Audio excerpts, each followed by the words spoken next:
we have been seeing political parties, major political parties like Congress, TDP, even PRP, Praja Rajya Party, mobilizing a lot of money to spend.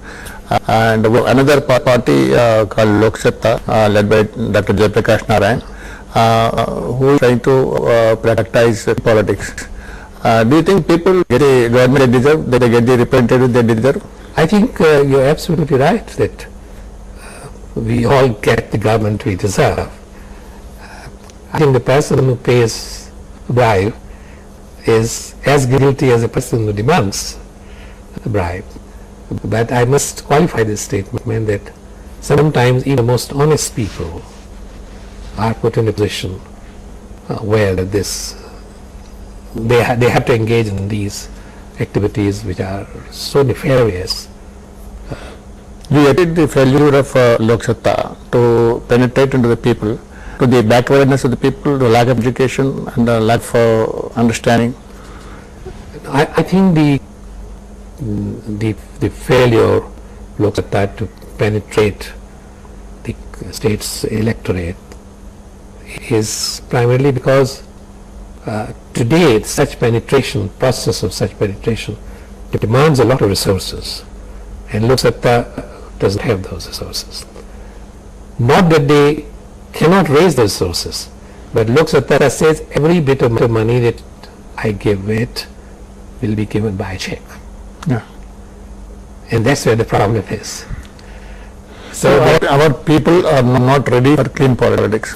Can you say that? I think this is very true that our people in the country are not yet ready for clean politics.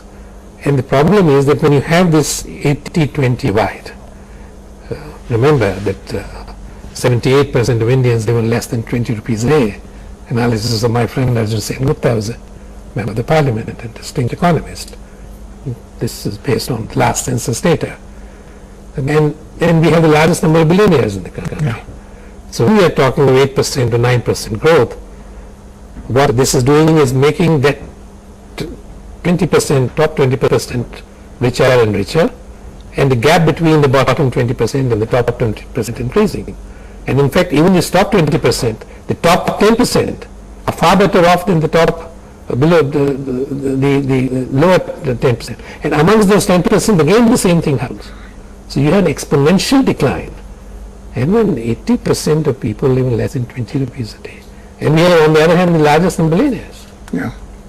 That what kind of a system that leads to this disparity? Is that system truly democratic system? Is the system something that we should how to be perpetuated? So I think the entire system, to me, to the core, is corrupt and undesirable. You have been visiting so many countries, studying the systems there. What do you suggest that we should do to prevent this corruption? I mean, to at least scale it down. What kind of reforms we need to? Well, that's a very good question. I have had the privilege of living in many countries and traveling through over 60 countries on the continents. And based on that experience and my own in this country, I would say that step number one is education. Condition number two is that we must change our way we elect people's representatives. Today, believe me, it is possible that you get 1% of the total eligible votes in a constituency and you win. Yes. If there are 120 candidates, you can win. I analyze, I can't give you the exact figures, but I'll give you the conclusion of my analysis, that a party gets 23%, 24% of the votes that were cast. And if only 50% of the votes are cast, it means that it's only 12 or 13%. Yeah. And therefore, suppose that party wins, how can we call it a democratic win when only 13% of people have voted for you? Because those who have not voted for you mean they don't want to vote for anybody. Now in France, it's not so. 98, 99% people will vote in the presidential election. So we have to be conscious. What's wrong with us? Why your percentage of vote is going down and down? Because when I look at the list of people, sometimes I just It's not inspiring. There is nobody there for whom I'd like to vote. And on 1 or 2 occasions, I've actually gone to the voting station. I took a list of 2 candidates, found them about them, and I have not voted. Do you say we have to have the right to reject? We should have the right on the ballot paper which says, I don't believe any one of these is suitable. When my deceased friend Krishna Kanta was the governor of Andhra Pradesh, this is something that he and I talked about it a great deal. Yeah. And we said that A, there should be discount on the ballot paper. B, there must be a requirement that you must win at least 51% of the seats. If no party wins, let there be another runoff, another election. So that they are truly representative people. And then parties will put people who have the confidence.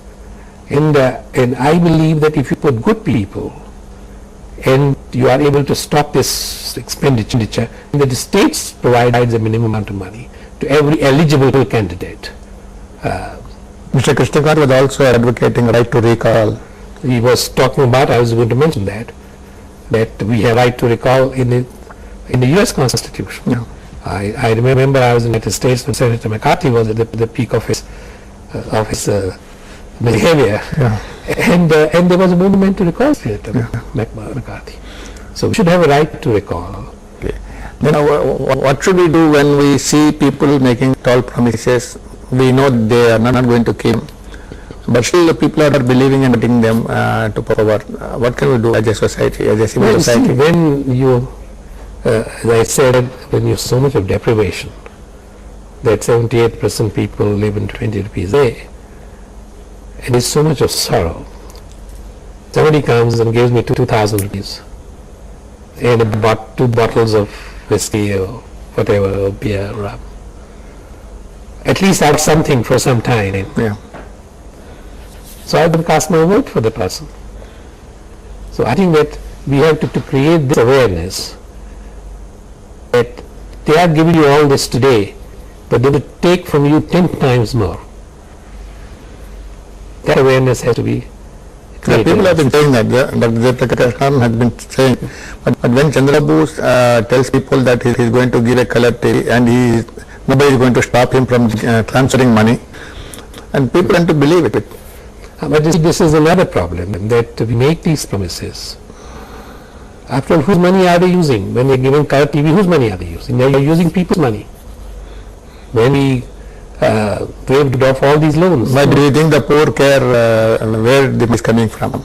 Well, it actually, a lot of it is coming from them. Yeah. As I said, the rich are becoming richer. A lot of money is coming indirectly from them. So why is it that we had to import wheat when we had so much of wheat in our coffers in the Food Corporation of India,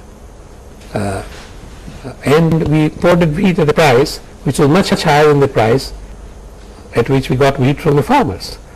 Why didn't we give them that price? Because we want the money not to come to this 80%.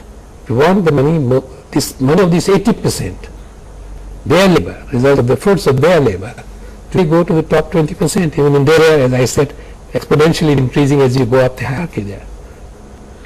Do you think there should be a system which should tell the political party that you can make promises only which are feasible? The feasibility of the promises should be tested, so this fact by an authority. Do you think that will be a good idea? I think if there's an idea of greater thought should be put in, and promises should not be permitted to be made unless a proper study has been done. For example, take the case of free electricity to the farmers. Now, I've had the privilege of having dialogue with, I dare say, all the major farmers' unions in the country. And without an exception, they said, we want assured power and quality power. Yeah. We don't want free power. Charge us, but give us the power when you promise us, and give us quality power so that our pumps don't get burnt out. Yeah. So why, and a study has been done, the Council for Social Development has done a recent study, coming to the same conclusion. I think we should have a system by which if promises are made, and the process must start a year or two Much earlier. much earlier, we should have some kind of a experiment designed to determine whether these promises are feasible. But if we make any kind of process, I don't understand. Giving free television sets, from where is the money going to come? Who's going to pay for it? Yeah. When you don't have money to set up schools, give a free television set, you close all the options for future. By educating a person, you open all the options for future. Why don't you spend that money on education?